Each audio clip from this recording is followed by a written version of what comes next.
Salam les aventuriers, aujourd'hui direction Merzouga, je vous emmène avec moi à la découverte des trésors du désert. C'est un moment que j'attendais avec vraiment beaucoup d'impatience, alors c'est parti pour cette nouvelle aventure. Hello, moi c'est Margot et elle c'est Hermione. Et là la petite dernière c'est Nimeria. Ça fait maintenant plusieurs années qu'on vit et voyage en camping-car. Sur cette chaîne, je partage avec vous mes voyages et toutes sortes d'aventures. Alors nous sommes à Merzouga, on va aller visiter un petit peu le désert. Alors accompagné d'un guide, Marion, Max, Adèle et moi, on est allés visiter quelques lieux emblématiques de cette région. On y va! Voilà. Je suis pas sûre qu'on te voit toi tout au fond. Coucou Marion! Alors en fait c'était plutôt Max qu'on voyait pas, mais nous voilà partis en 4x4. J'aime bien ces endroits où on monte en haut d'une dune et qu'en fait on voit plus que le ciel. Notre première étape, le Dark Gnawa Bambara Kamilia. Un lieu où vous pouvez découvrir la musique gnawa. C'est un style musical profondément ancré chez les descendants des esclaves subsahariens. Là-bas, on peut assister à des concerts rythmés par des percussions et des chants traditionnels.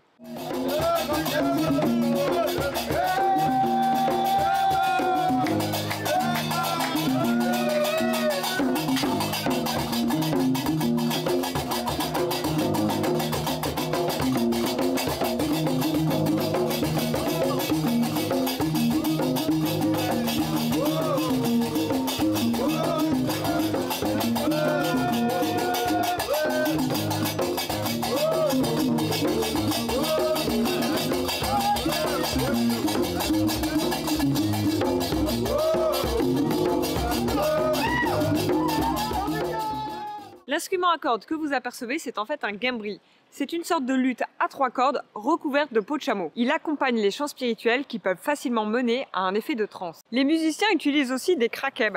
Ce sont des instruments de percussion en métal que vous pouvez voir ici et qui donnent ce son caractéristique et entraînant à la musique gnawa.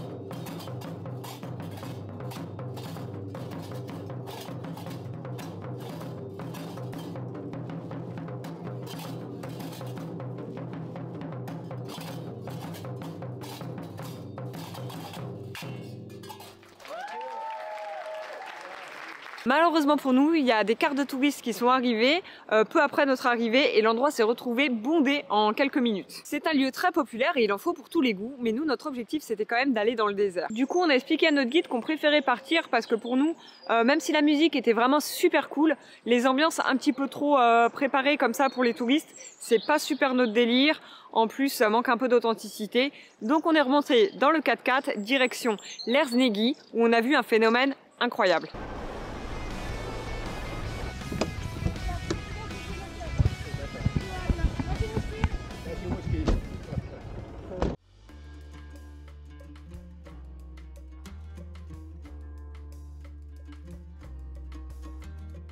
Des lacs se sont formés au cœur des dunes et ça c'est vraiment un spectacle qu'on peut pas voir souvent dans le désert.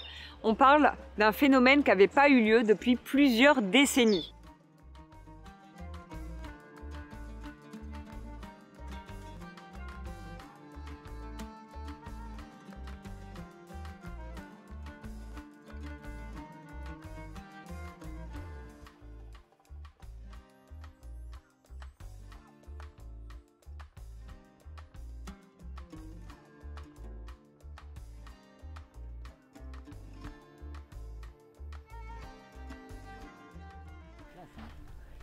Là, ça fait vraiment oasis comme on pense dans le désert, tu vois. Ouais.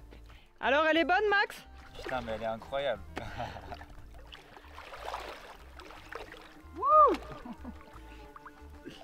Ah, je vais me tremper.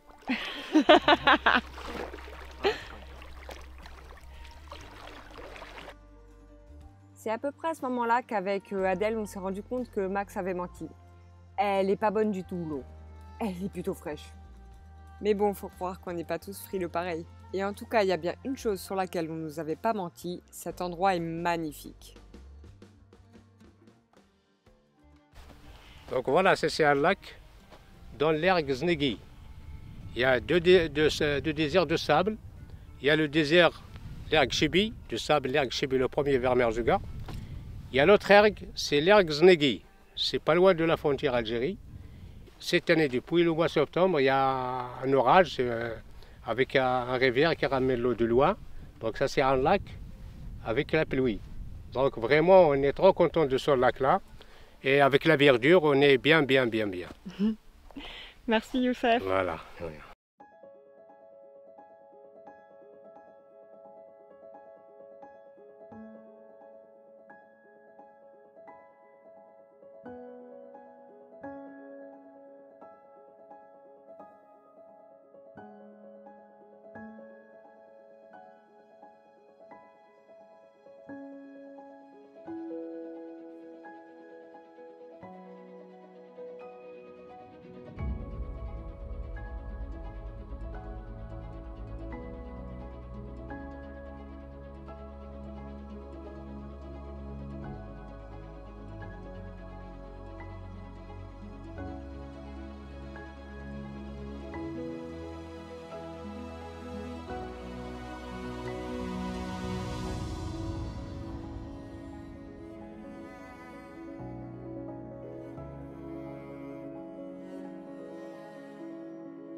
Et après ces images incroyables, on a repris la route.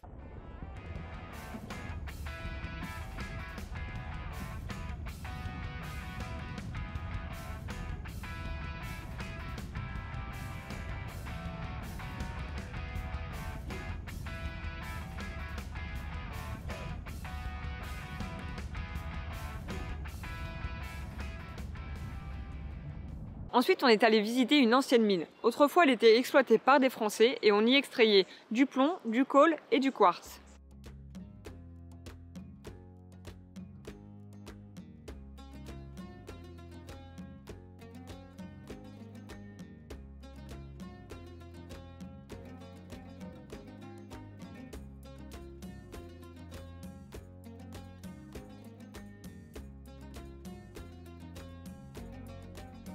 Aujourd'hui, une grande partie du site est abandonnée, mais il reste quelques Marocains qui travaillent quand même sur place. Et vous pouvez acheter aussi des petits souvenirs sous forme de roches et de minéraux, ou aussi des fossiles, parce qu'ils sont très nombreux dans la région. Donc voilà, c'est assez joli.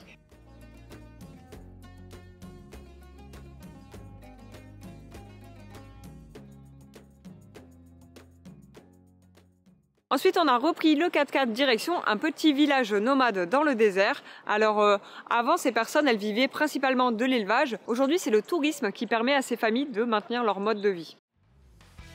Alors, cette petite session 4x4, c'était presque une course-poursuite dans le désert parce que notre guide voulait absolument doubler les deux 4x4 devant nous. Et bien évidemment, il a réussi.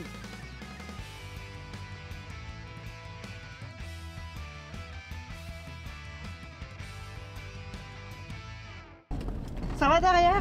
Ça va. Je suis là avec les nomades. Allez, Ok. mortel.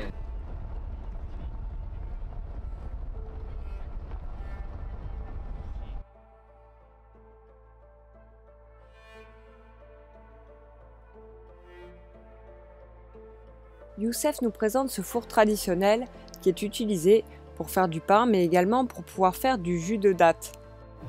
Donc, quand on l'enlève, il le met dans un morceau de tissu pour filtrer. Pour le filtrer. Donc, et en plus, ce n'est pas les dates de cette année, par exemple. Ok. Deux ans, 3 ans. Les dates 2 ans, 3 ans. Ouais. Ça ressemble au sirop. C'est comme les sirops. Ok. Voilà, c'est comme ça. Tu vois? C'est là. Ça, c'est du. Ça, c'est du jus de date. Après, il va vous donner quelque chose pour goûter. Ouais.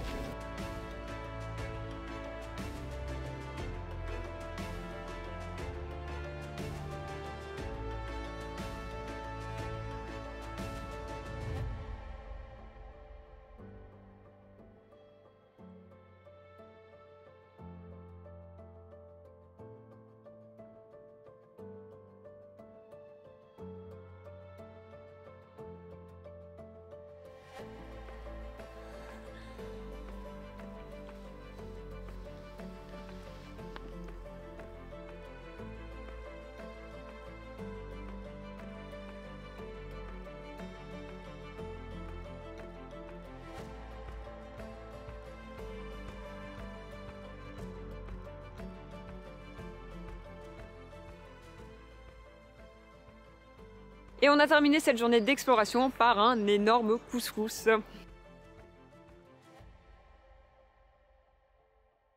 Le lendemain, avec les copains, on s'est dit qu'on aimerait bien dormir vraiment au cœur du désert. Alors on dormait déjà un petit peu dans les dunes avec nos camions, mais on voulait être encore plus près de la nature, pouvoir vraiment dormir au milieu du désert.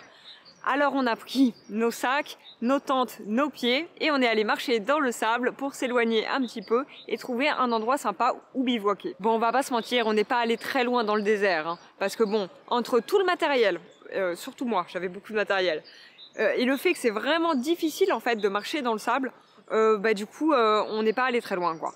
Mais on était au milieu des dunes et ça c'était vraiment chouette. Alors pour ceux qui suivent mes vidéos, vous avez sans doute reconnu Marion et Adèle, parce que je les ai déjà interviewées dans une précédente vidéo sur le thème « Voyager seul au Maroc quand on est une femme ». Et si vous ne l'avez pas vu, je vous mets le lien au-dessus. Alors Max, bonjour. Salut, ça va bien? Ça fait quoi d'être une femme seule en van? Écoute, en tant que femme seule, je me sens super bien ici au Maroc. Ok, une vraie présentation? Ouais, alors je vous présente Max. Salut, enchanté du coup. Il voyage dans un petit van. Tout à fait, un trafic, ouais. Depuis combien de temps? Ça va faire 3 ans, ouais. 3 ans à plein temps, 10 mois sur 12 on va dire. En alternant les saisons, le voyage, quoi, tranquillou. Et pour bosser, tu fais les saisons, ski, camping l'été? Ski l'hiver et essentiellement camping l'été, ouais. Donc voilà. Waouh. Tu gères, hein? Merci. 2 mois et demi au Maroc, les gars. Waouh. Ouais. Je sais faire du feu comme personne.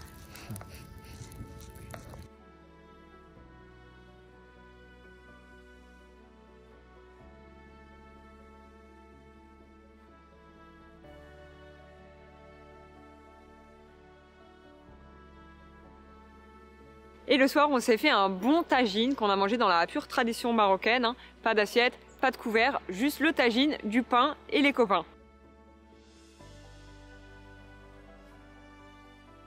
Et au réveil, vous n'êtes pas prêts, la vue c'était mais incroyable.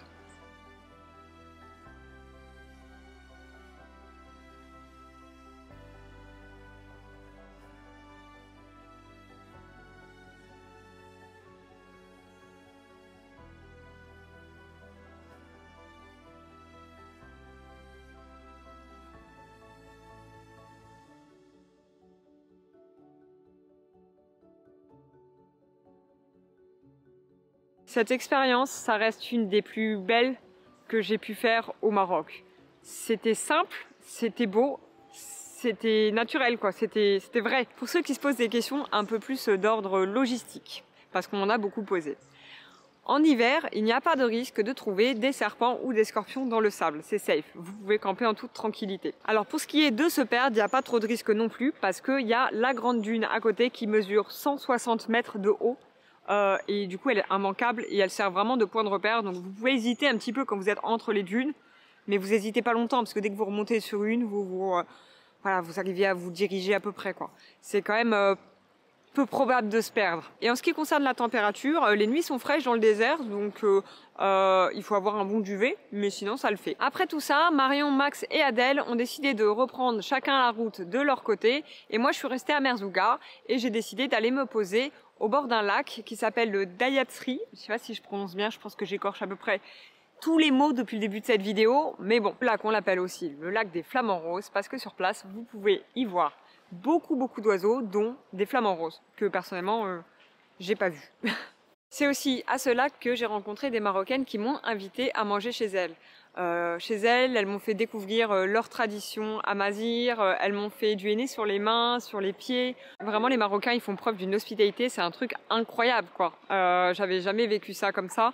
Ils m'ont accueilli chez eux comme un membre de leur famille, vraiment, quoi. C'est vraiment très chouette. Alors, avant de quitter Merzouga, je voulais quand même monter sur cette fameuse grande dune de 160 mètres.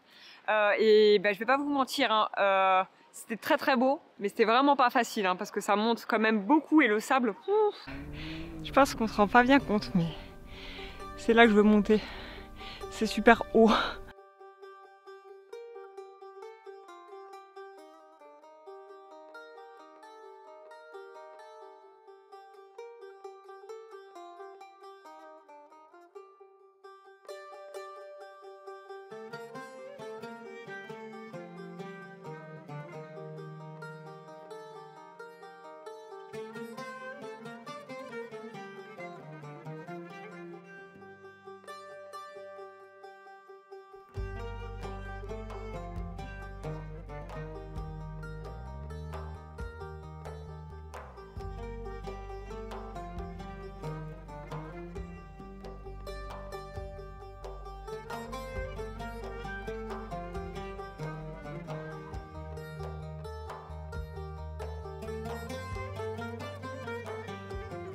Et après cette petite escapade, je suis allée dire au revoir à mes copines de Merzouga et j'ai repris la route.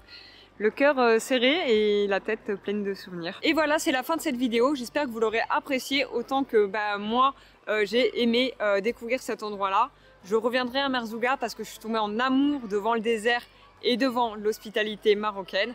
Ça vaut vraiment le coup. N'oubliez pas de me laisser un petit commentaire et de vous abonner si vous aimez mes vidéos. Ça me fait toujours plaisir de vous lire en commentaire et de voir que vous aimez ce que je fais. Voilà. Bon, et ben je vous dis à plus tard sur la route. Tchou!